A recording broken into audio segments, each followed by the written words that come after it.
Okay, so hey guys, and welcome back to another weekly fighting roundup. And if you are new around here and you haven't yet subscribed, please do so. Like video if you do indeed like video, and let's get straight into it. So, of course, starting off with the boxing news, and so Scotney versus Lefebvre, Crawler and Scott will fight April 13th. That's a great main event with, well, it's a great main event, but the great co-main event, I suppose, with Scotney and Lefebvre, and then also having Crawler and Scott on the undercard of that. It's good, very good to see Scott back. Crawler also back on the big stage as well. I believe he's also got an upcoming fight before then. But you know, I've spoke to both of them. Had the pleasure to have Crawler on this channel, and yeah, no, it's good to see they're back fighting on big stages. Usyk is set to fight May 18th, even if Fury pulls out, and it is now been confirmed that if Fury does pull out, it's going to be Hrgovic that who's going to step in and fight in May 18th. And so it's nice to see that he is just not going to take any more of Fury's bullshit and just pretty much is accepting that the inevitable is that he's going to fight May 18th, and he's putting everything, all his hard work into May 18th, and that's going to confirm whatever the case is that he's going to be fighting.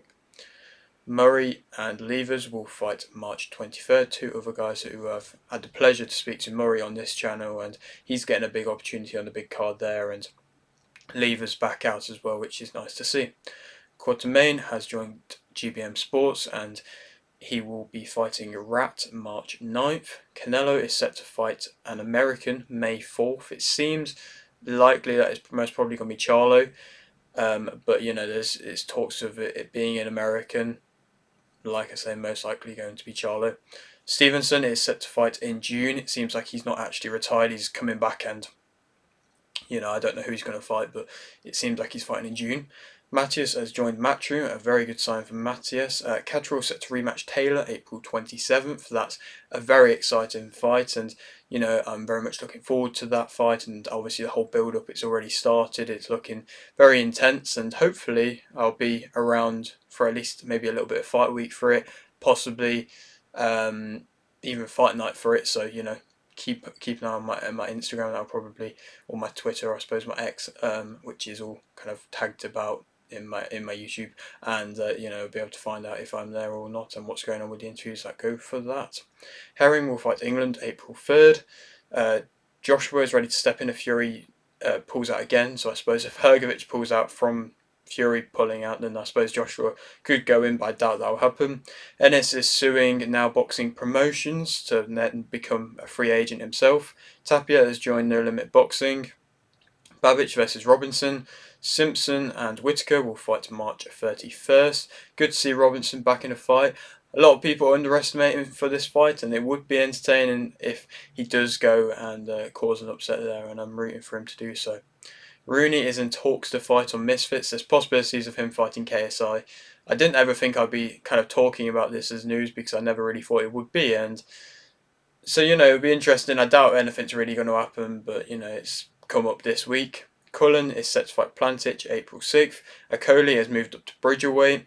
Burns wants one more fight in Scotland. Walker vs Beach Jr. Quinn vs Brown. O'Neill vs Donegan. O'Meara, Ward, Byrne and Freeman will fight March 30th. Two lads I've spoke to there in Brown and O'Meara. Good to see them fighting again. Maloney is set to fight Gabayo May 12th. The EBU has made Butler an official challenger for Asomba's belt. Lopez is considering becoming Crawford's WBO mandatory challenger as the WBO Super Light Heavyweight champion. He can if he moves up, he can pretty much force himself to become the challenger, and so it seems like he wants to do that. He might be doing that, but I don't actually know if that will actually do anything or cause anything to happen. Mama versus Sandoval was cancelled. Taylor will rematch Catterall April 27th. I've already said that. BBOFC have ordered Smith versus Azim.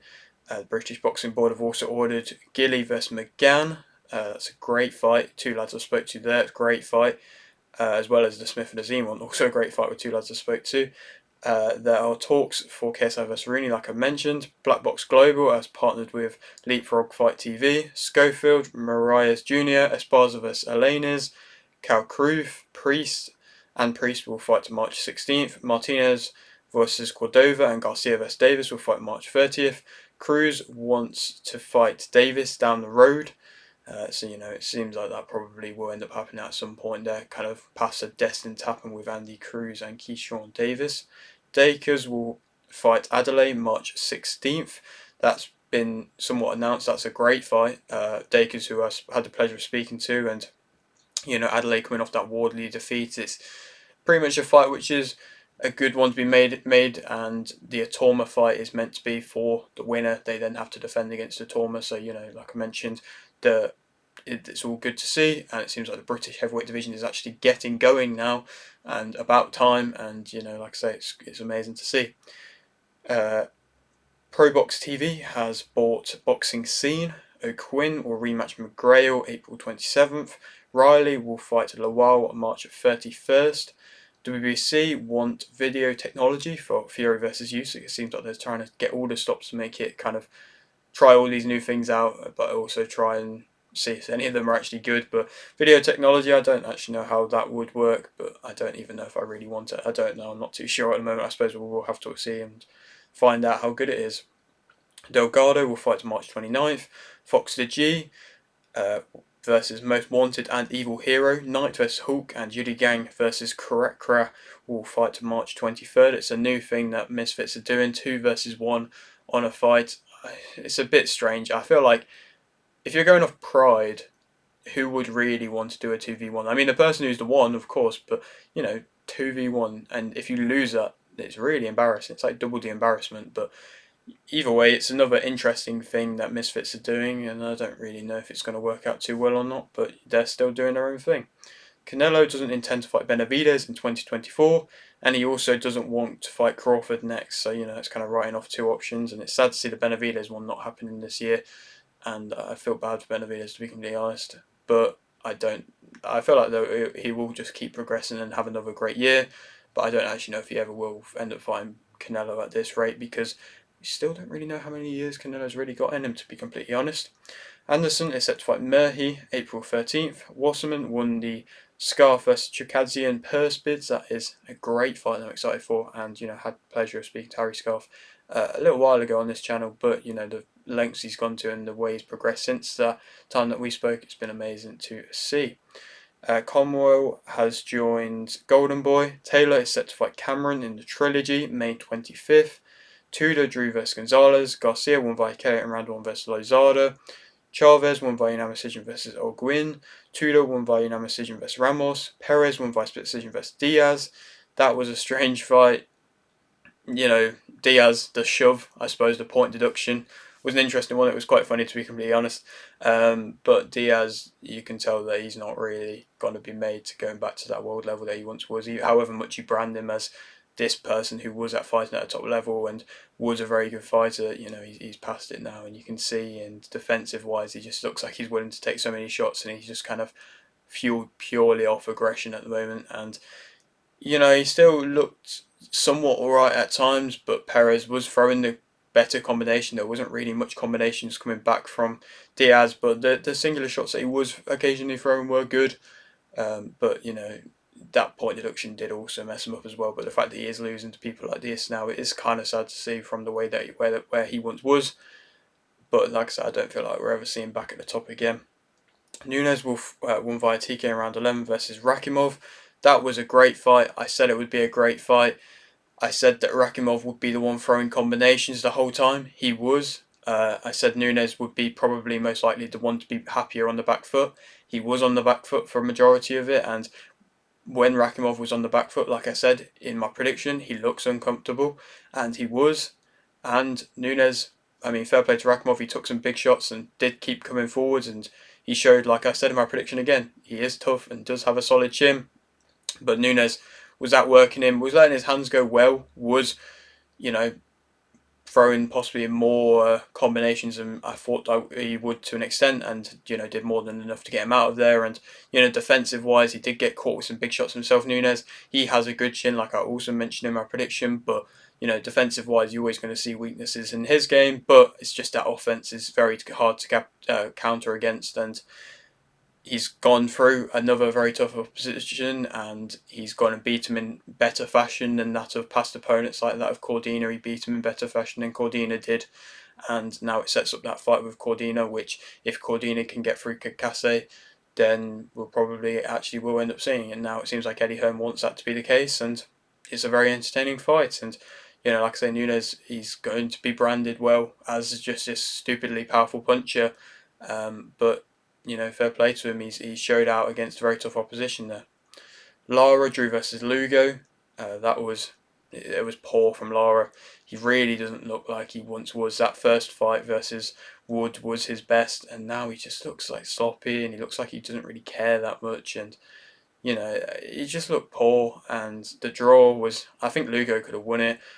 I mean, Lara just relies on his power a lot. He did hurt him a couple times, but actual boxing wise, you can see there's just nothing really left, and so he's not really somebody that I'm excited for another fight to see him in, really, to be completely honest, and I don't think he will ever get back to the top level either.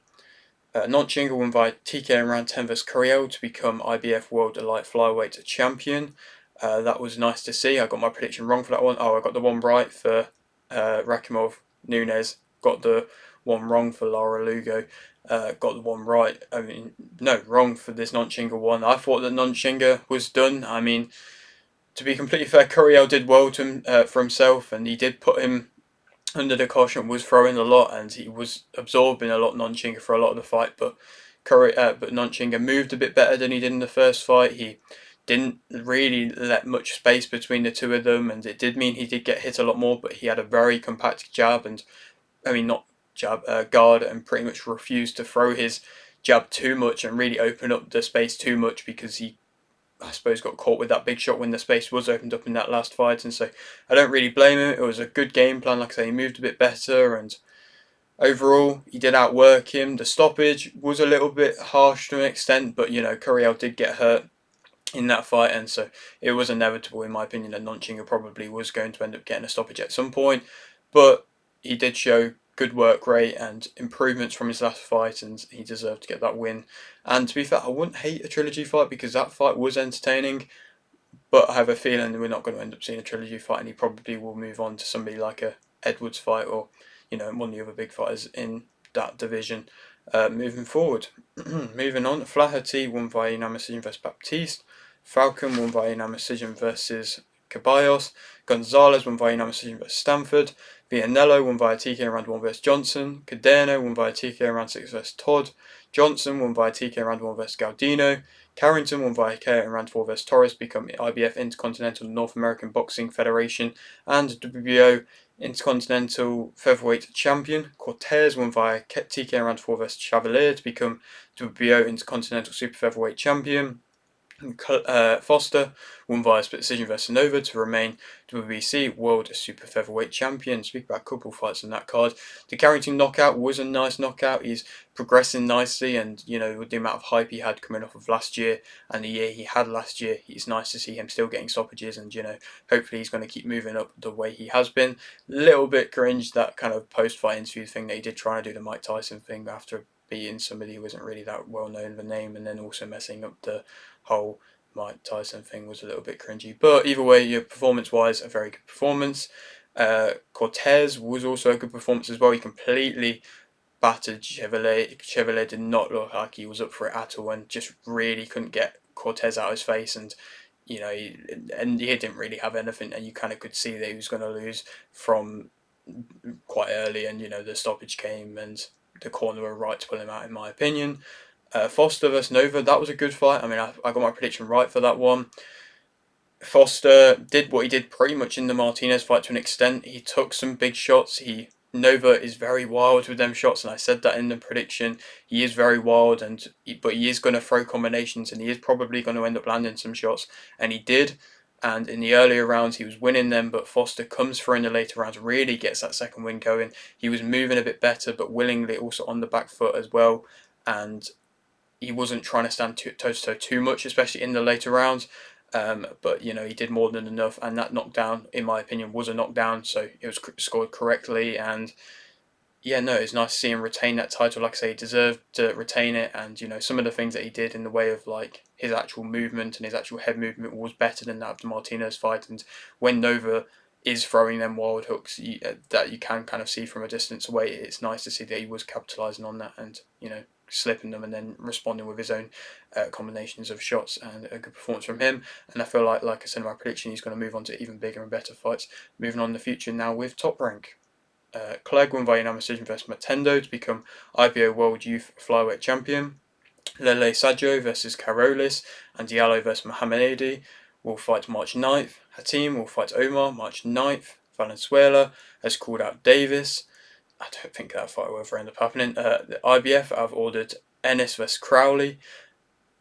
Pacquiao won't be going to the Olympics because of his age, which, I'm not really fully against, but I don't really mind if he did or not. I suppose I would rather have not gone to the Olympics, to be completely fair. Garcia has called out Ben, and Diaz will fight Scott March 2nd. And now moving on to the MMA news. Machado will fight Mayers April 27th. Good to see him fighting somebody we had on the channel, Machado. Blanchfield will fight Fiore March 30th. I believe I already announced that, but that is now the main event for that card. Ogden will fight Holliber March 23rd. Holliber also had on the channel, and so it's good to see him getting another fight. Pereira will fight Hill April 13th. They announced the UFC 300 main event.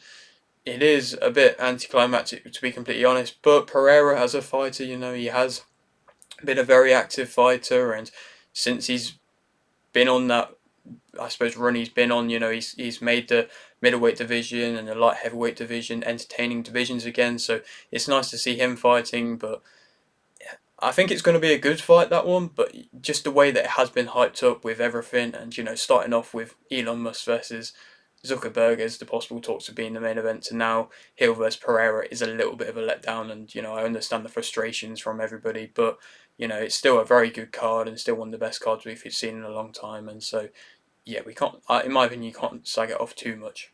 Moving on, Haggerty won via TK round 3 versus Lobo to remain one championship bantamweight Muay Thai world champion.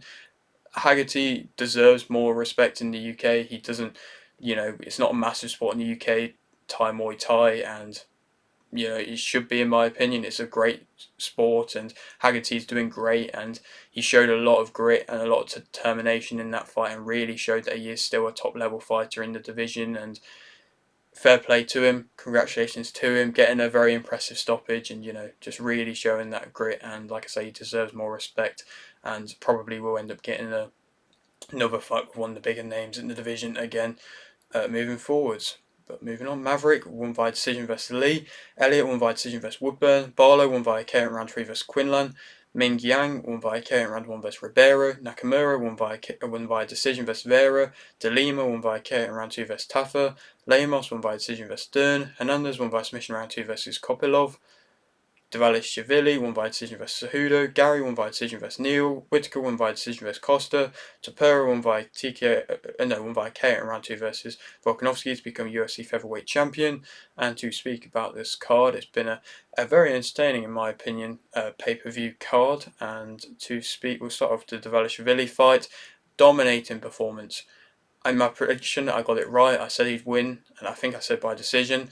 But a dominating performance, and like I also said in my prediction, if he was going to go out and put a dominating performance, it would show his levels compared to that of the other people in the division. When Cejudo recently fought Sterling, and that was a very close fight, but Dvalishvili then went on to dominate Cejudo. I think Dvalishvili is, entertainment wise, he's beyond entertaining. He's very funny. I really enjoy him. I think he is becoming quite quickly one of my favourite UFC fighters, but I think he also has so much potential, and he's becoming a lot more well-rounded. He's actually getting his striking game together a bit more, and he's not just grappling the whole time.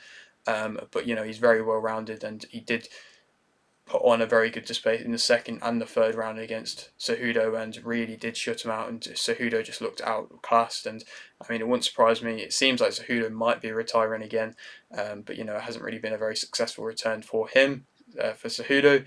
But Dvalishvili, like I said, I think he more than deserves a title shot next, and hopefully he does. The Gary fight, it was an alright fight. It wasn't anything crazy. Gary did what he normally does with his striking, and was a solid performance from him.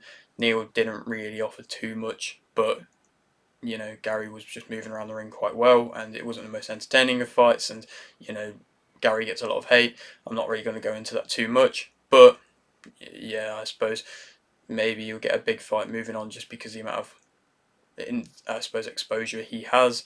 The Whittaker Costa fight was a great fight. I kind of said that would be a great fight. I got my prediction right for it. I said it would go to a decision, I believe.